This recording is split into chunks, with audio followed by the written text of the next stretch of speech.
Assalamualaikum and a very good day to everyone.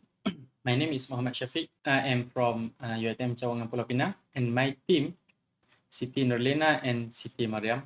So we have conducted a research. The title is Assessing the Ability of Secondary School Students in Using Scientific Calculator for Mathematics Lesson. So there will be 6 sections in my presentation, and the first one is introduction, objective, literature review, methodology, results and discussion, and finally I will talk about the conclusion. As an introduction, the scientific calculator is implemented in mathematics education as a learning aid used by teachers and students. So it is a valuable tool for gaining direct and stimulated experiences in learning mathematics.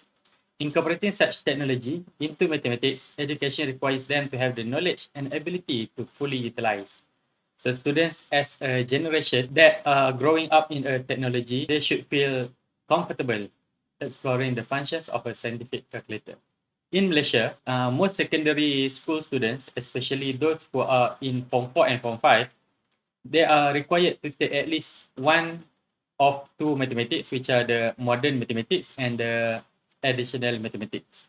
And both of these subjects consist of a handful topics students are expected to master within 2 years. So to excel in these subjects opens up opportunities to science and technology courses in their future university studies. So in this study, we therefore attempts to assess the secondary school students on their knowledge and ability to use related functions in their scientific calculator. And this is to prove that having the ability to use most of the scientific calculator functions can save time when solving mathematical problems and improve students' understanding. In our literature review, there are 4 types of calculators that can be used in the classroom, which are the basic calculator, graphing calculator, scientific, and lastly, the online calculator. So each type of calculator has their own unique purposes and features. The issue of using calculators among students has been debated for decades. In Malaysia itself, the scientific calculators are used at various levels and are also allowed in the SPM or Sijil Pelajaran Malaysia. However, there are no clear answers as to whether or not calculators should be permitted in the classroom. That is stated by line 2020.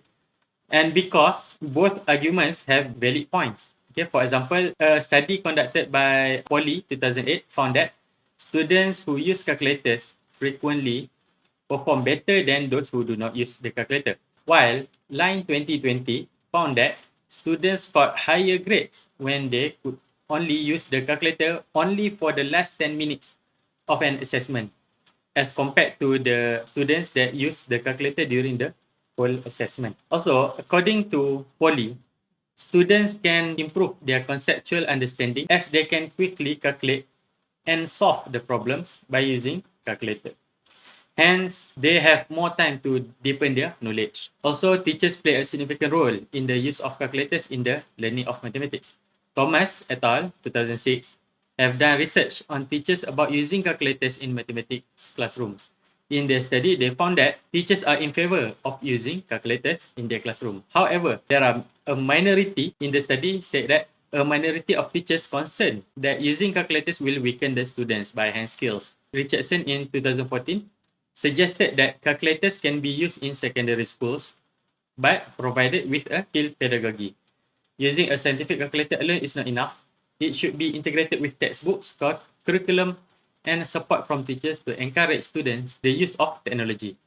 That is stated by Kisan 2016. Other than the scientific calculator, the online version of calculators also can be considered to be used in classroom because this can to improve the STEM education by general. Next, I want to go to methodology. Okay, this is our methodology.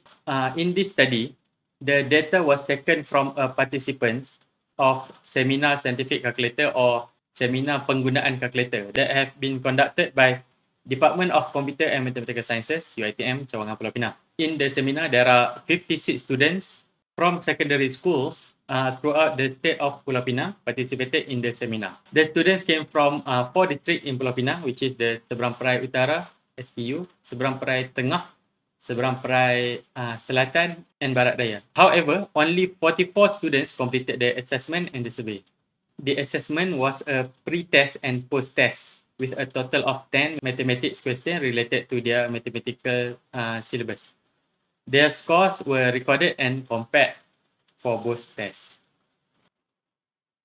Now we have come to our result and discussion. First table I'm showing here is the students' demographic. There are from 4 districts.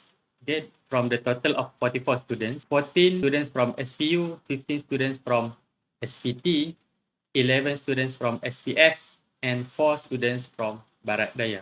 In this result, this is the students' proficiency with scientific calculators. And according to the results, more than 66% of students agreed or strongly agreed that their mathematics teachers taught them how to use most of the basic functions in scientific calculators. However, a small percentage of them, approximately 29%, disagreed. Following their teacher's lesson on the scientific calculator, 66% of the students knew how to perform or use most of the basic functions in the scientific calculator.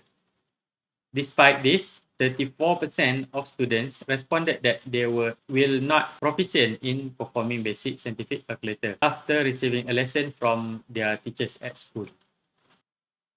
Next, this chart shows the survey results for the benefits of using scientific calculator. All students, with majority of them, 82%, strongly agree that a scientific calculator is an effective learning tool that can assist them solve most mathematical problems. With the aid of scientific calculator, all of them, 73%, strongly agreed they felt more confident in answers than when they solved the mathematical problems without using scientific calculator.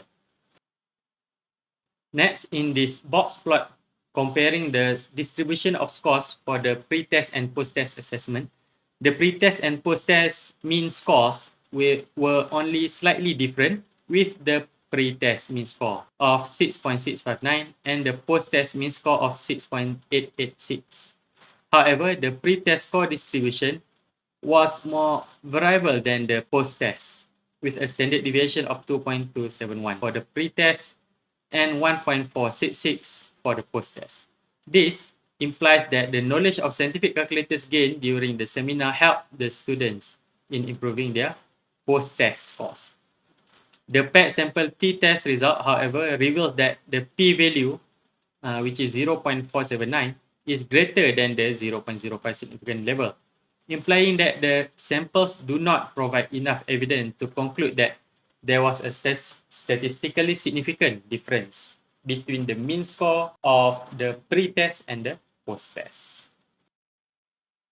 Finally, as a conclusion, based on the results, all students agreed that scientific calculator seminar helped them in improving their knowledge on how to use a scientific calculator, and that a scientific calculator is an effective learning tool that can assist them solve mathematical problems in short amount of time.